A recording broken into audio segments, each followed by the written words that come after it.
Good morning. This is Dr. Bill Wyatt again with the American Orthodontic Society, and I want to talk about a problem we have in the developing world. In the developing, this world we're in today now is so mixed up, we don't know what we are.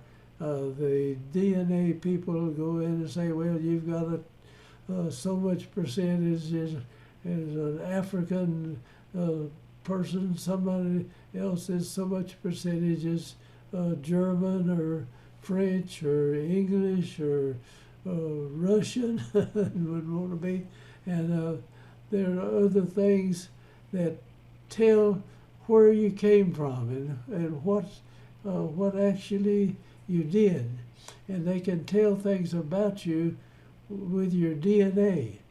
And I want you to know that we have a lot of crowded, crooked teeth here, and the person may not have any deleterious habits or anything wrong other than the fact that their teeth are so big they don't fit in their mouth properly. And how do we know that that's the fact? And this happened to me years ago, some 50 so years ago, when I was in Africa. I was working on, I had a staff of nothing but young men that worked in the dental office with me. And we had the best dental clinic. It was in Ibadan, Nigeria, that there was in the American Black Dental Society. Went through Africa, and they told us we had the best clinic in the whole blooming place they had been in Africa. And so we did. We had 4 operators, and we took care of the people. And I had a family of American blacks, but the father was a doctor in agronomy and was over there to help the African people with their farming. The mother was trained in libraries and knew how to do the books. She worked in the university there as a librarian. Both of them highly educated, fine people. They were good friends of ours, and they had 2 daughters. The older daughter was light complected like the mother and the father, and the younger daughter was much darker than her sister. And that she didn't really like it, but she wasn't near as dark as as some of the boys working in the clinic there were really pure African, and they were much darker than that. Now this young lady that was darker than her sister, and her sister's teeth fit her mouth good, and we took care of her fine. But the younger daughter, her teeth were so big, we could not get them in her mouth properly without making her face too big. And we had to really messed up her looks if we did. So we took her bicuspids out, and I took her wisdom teeth out, and we got the rest of them in there, and she looked great and everything. Now, what was there about this case that I could look at people and find out about it? The teeth that we have, everybody's teeth, come from the same ectodermal layer that your skin comes from. In other words, if you have an African skin, then you're going to have an African tooth in there. And it so happened that the teeth did not fit her face, and so she had more of a Caucasian type face, and so we had to reduce the size of the teeth to get the teeth in the mouth and keep the face looking right. And why in the devil we went back and forth here in the United States and other part of the world saying, well, it's bad to take out teeth, it's not bad, it is bad and bad.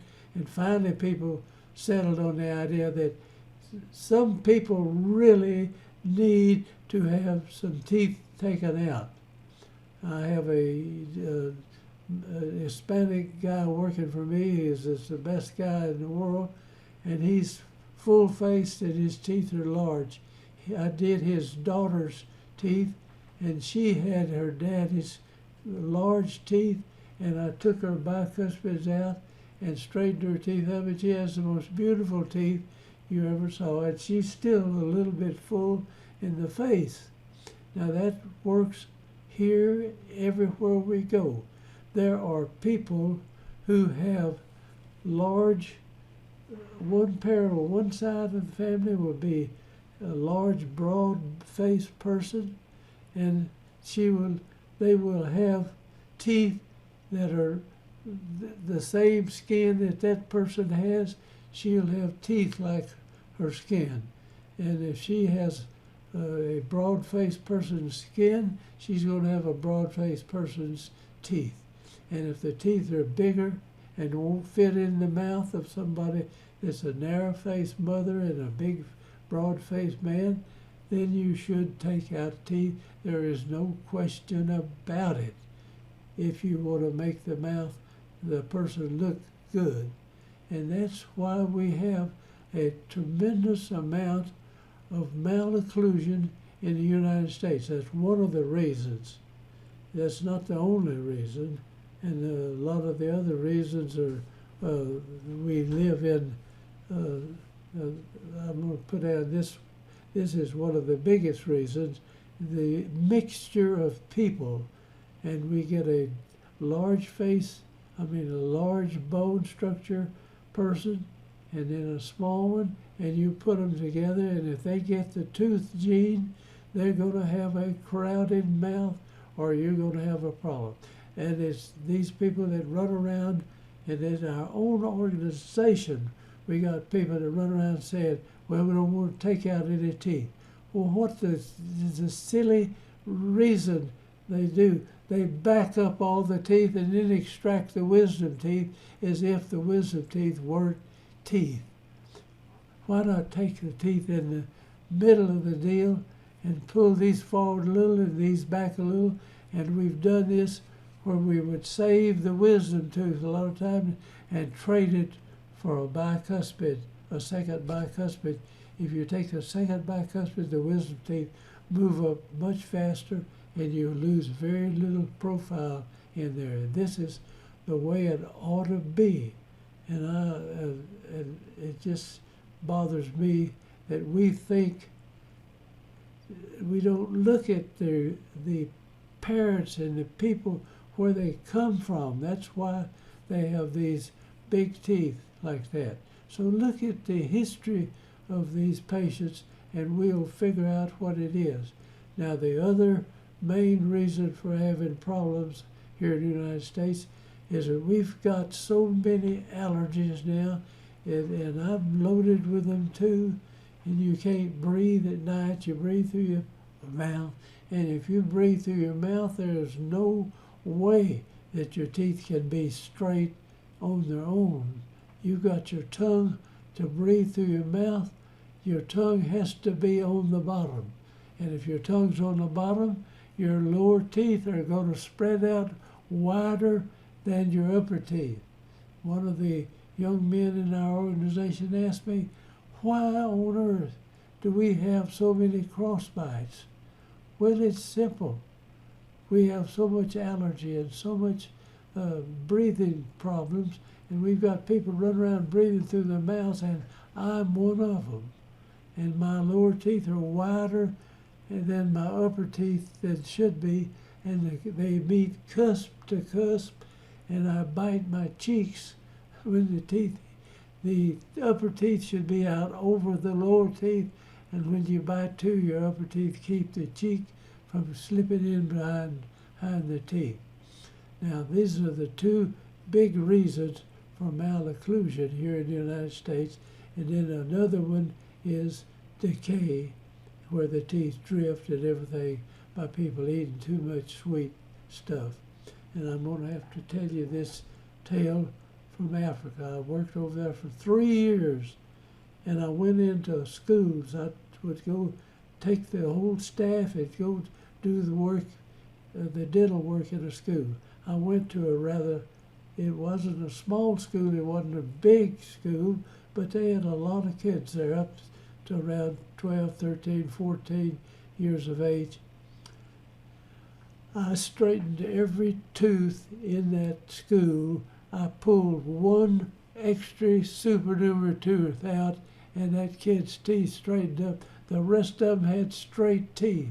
They were all full-faced, but their teeth were full, and their teeth were sitting in there great, and they didn't need any orthodontics at all in that school.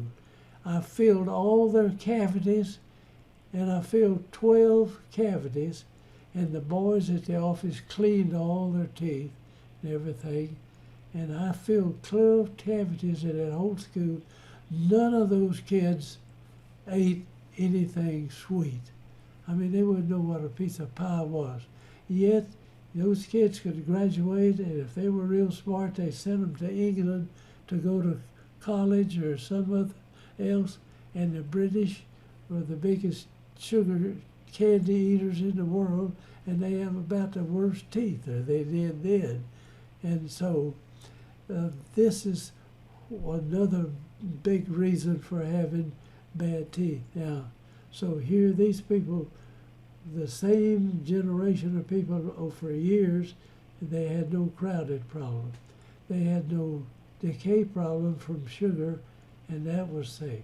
And they, well, they didn't eat anything sweet like that. So this is why we've got a lot of malocclusion in the mixed world. I mean, we don't know what the heck we are. My great-grandmother on my wife's side was a Choctaw Indian. So my boys, I have 4 sons, they all have some Indian blood in them. And so, some of them have some crowding in their teeth, but I didn't have to take any of them out, but I had to remove the wisdom teeth. Now, this is going on in the world everywhere, and we need to understand that there are people who need to reduce the teeth. In our organization, where people are backing everything up and extracting the wisdom teeth, why not take something in the center and take these back a little and these forward a little, close the space up, and you've solved the same problem that you had. You kept the wisdom teeth. You say, well, did you pull your wisdom teeth? They say, oh yes, we had to pull the wisdom teeth. As if the wisdom teeth aren't teeth. They're good teeth, and if they're in the best chewing position in the mouth. And so it's better to sacrifice a bicuspid, and you may be able to keep the wisdom teeth. We've done that on many people. So I'm probably hack off a few people, but I don't mean to, I just want the world to know what the truth is about extraction and non-extraction. And it is absolutely ridiculous to say that we should never take out any teeth. It is stupid, and that is the fact. And so I'm going to say goodbye, and hope you'll join the organization and sign up for that, and we would like to have you in it. And if you need to, you can get into the American Orthodontic Society, and we're going to start doing these programs where you can reach out to people all over the world. And these, thank goodness for these videos that go out to everybody, and I'm trying to tell people as best I can what is right in here. I may make mistakes, and if I find out I do, I'll certainly change it. So thank you for watching, and I'm going to ease out of here, and we'll close up for the day. Thank you very much.